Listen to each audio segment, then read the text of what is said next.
Thank you for the introduction, Hannah. I also would like to say thank you to the organizers to invite me to be here today. And as Hannah said, I'm going to be presenting some of the evaluation that I'm doing in measurements that they were performing in MR-compatible deep hyperthermia system. So usually when we talk about deep hyperthermia treatments, QA is performed independently at each institution, and measurements are not available, so we cannot really compare how the devices are performing.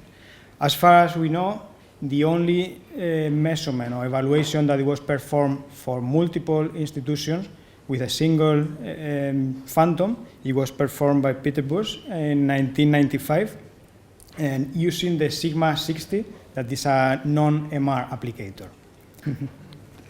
Okay, so here we have a deep hyperthermia system, and when we combine it with the MR, is where we have an MR hyperthermia hybrid system. But we cannot forget that this is not a simple hyperthermia device. So the MR environment is very complex, and we are introducing antennas, cables, water circulation, movement. So it's not just a normal treatment performed inside the MR. So those devices were performed and were validated in phantoms, in simulation, and also clinically in 2005, 6, and 7 by the group in Berlin. But now those devices are participating in multi-institutional clinical trials, so we think that it's necessary to perform an evaluation and to try to have standardized QA procedures.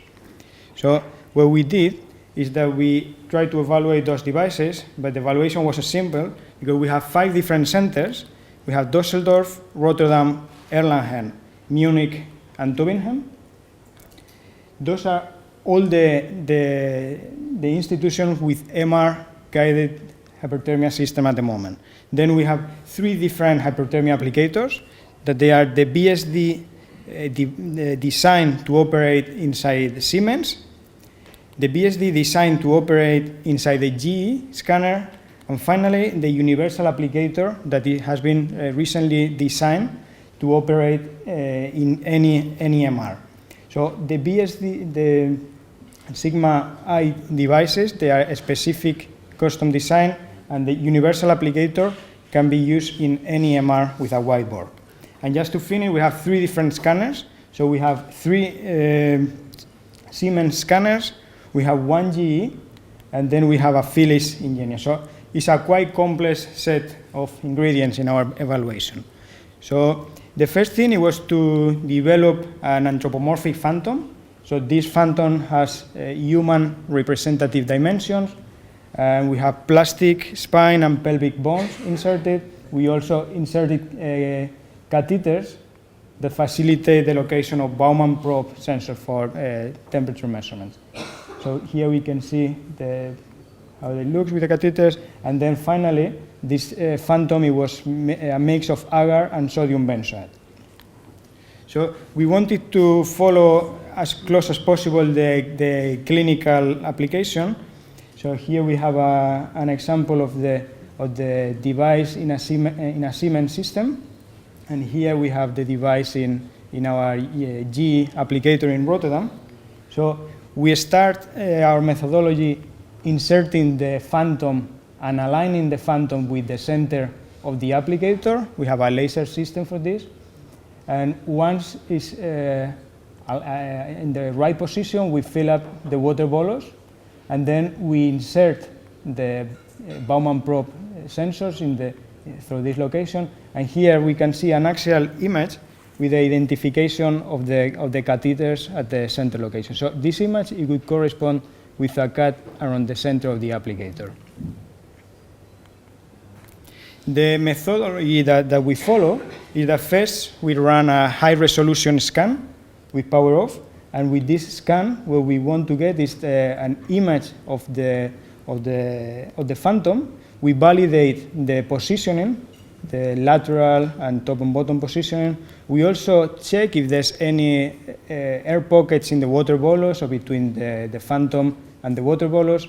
And finally, we delineate the fat light references that they could be used later for V0 drift correction.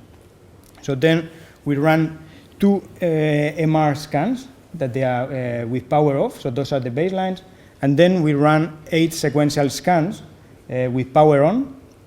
So from here is where we start to have power, and then the experiments for a duration around 12 minutes with clinically relevant power of 600 watts, and we perform measurements both for centric target and also eccentric target. So here we are going to see the MR heating patterns for the different axial, sagittal, and coronal slices of this phantom, and in this case we are going to show for central target. So when we look at the axial cut, so we can see the plane for all the evaluated institutions. So we see that the heating region is mainly concentrated in the center, in the pelvic area. If, for example, if we look a little bit more in detail, for this one we can see that we have a secondary focus, and this is known in the institution, and this can be reducing the power on bottom and top antennas. But for consistency, in those measurements, I use constant power on all antennas. So in the next slide, we see the sagittal heating pattern, and here again we can see that the heating is always above the spine. In this case, we again see this secondary focus in the dorsal part, and something else to note. For example, in here we can see that there's a cranial shift, but this is due to this phantom is positioned a bit higher than the rest, like it's around 1 centimeter higher. And we are going to see this more clearly in the coronal slice. So here we can see the heating usually around the pelvic bones, but in this case, as we are measuring in a slice that is a bit lower, so we are not seeing the hotspots. So here we have a comparison of when we have a centric target that we saw in the previous slides versus eccentric target, so the steering of the steering capabilities of the device. And here we can see that in all the systems, the focus move they require 3 centimeters from the center. We can see always this, and we also have like a border effect on the top of the pelvic bone, and this has already been clinically described as a cause of complaint. So here we have the Baumann and MRT temperatures. You can see that there's relatively good agreement between both of them. So in solid lines we have the MRT, and Baumann probe we have the MRT properties. So this is for again centric location. At some point we see like a kind of jump. So this could be due to the signal in for some of the institutions, the signal on the top reference is a bit poor. So we think that this kind of effect is due to that. So in a Blunt-Ullman quantitative analysis, we saw that the Baumann probe minus MRT temperature is below 1 degree. Again, this is for the centric target, and here we also see a good correlation between Baumann probe and MRT. And again, here we see some type of artifacts, as we can see here, but they are minimum. And just to finish, we are now trying to perform a very quantitative evaluation. So we are using the passing block analysis, and we are calculating the correlation between Baumann probe measurements and MRT, and you can see there's a very good correlation. And just to finish, so we have evaluated five centers, 3 hyperthermia applicators, and 3 different MR scanners. So the evaluated systems perform in a comparable ways. They are not the same. We cannot say that they are exactly the same, but they perform in a similar and comparable way in terms of MR heating, in terms of shape, center of the target, and steering.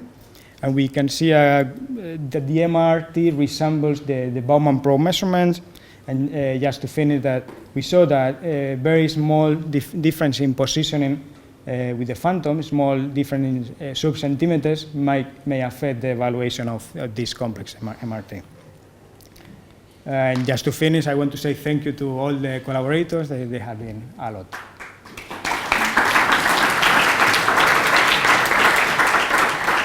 Thank you very much.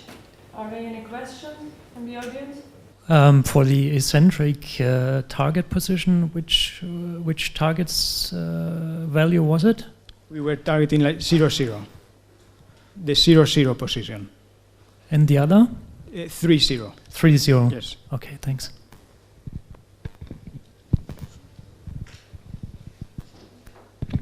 Good morning. I would like to ask if it has been tested on real patients or only in phantoms. Those devices have been used in the clinic for very long, and they are tested in phantoms, simulation, and patients. But the difference of this evaluation is that we tested different types of phantoms, different type of applicators, different institutions with the same time of phantom. Okay, thank you very much for a nice talk.